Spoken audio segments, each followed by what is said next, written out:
Ahsoka honoring every single clone that was in that Venator Jedi cruiser was a memorable scene that will be not forgotten anytime soon from the Clone Wars finale. But if you thought that was the end of it, you were quickly proven wrong, as we jumped years ahead where a Lambda-class shuttle descends upon this moon, this unidentified moon where now it is crawling with Imperials, whether it be stormtroopers, scout droids, even snowtroopers are scouting the area. It is revealed to be the crash of this cruiser years ago, where now we see Vader approaching the crash to inspect it for himself. Many have wondered while watching this scene, since we don't have dialogue or a monologue or anything to that nature, the Clone Wars series ends without nobody saying anything. That is the genius of Dave Filoni and how he wrapped up the Clone Wars series without a single word. Many have wondered, what is Darth Vader thinking at this moment in time? His mannerisms and the environment itself shows us a bit of what happened in his mind during these troubling times for him,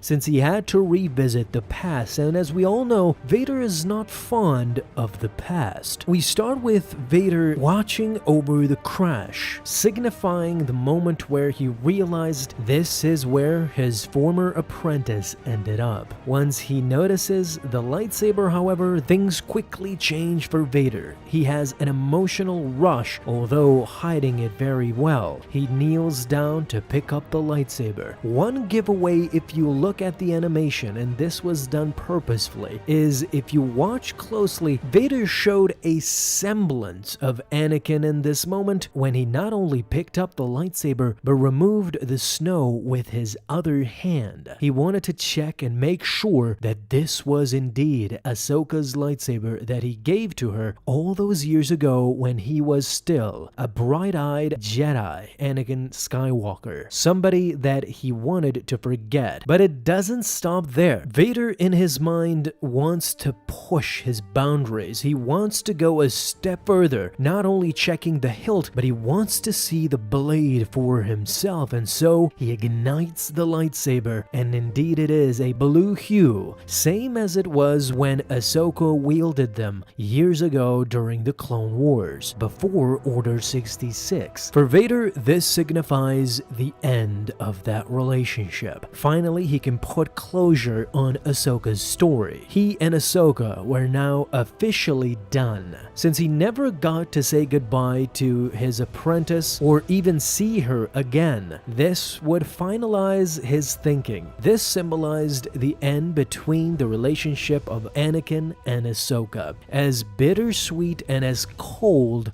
as it was. Many, though, talk about this specific scene where he watches above and sees the Morai, the female convoy that bears spiritual ties with the daughter from the Mortis arc. In the Rebel series, we're led to believe that this owl would always follow Ahsoka, something that we are not yet made privy to, but there is a definite connection between Ahsoka's presence and the Morai. Things are further complicated when we see Vader's actual eyes behind his helmet, shining a glimmer of hope that Anakin might still be inside, but not today, as he quickly disengages the lightsaber. With the lightsaber turned off, Vader now is done with this situation. In his mind, Ahsoka is now dead and they can cross her off the list of Jedi survivors. He simply turns to go back without ever looking back at Ahsoka's final resting place and the resting place of his clone brothers, members of the 501st that he served with throughout the entire Clone Wars, signifying not only the end of Ahsoka and Vader, but Vader and his former clone team, brothers in arms that served the Republic until death, and some of them actually died, unlike Darth Vader, who now serves the Sith and a newly formed empire. Obviously, from a different perspective, it is really sad to see Vader finding out that Ahsoka is quote-unquote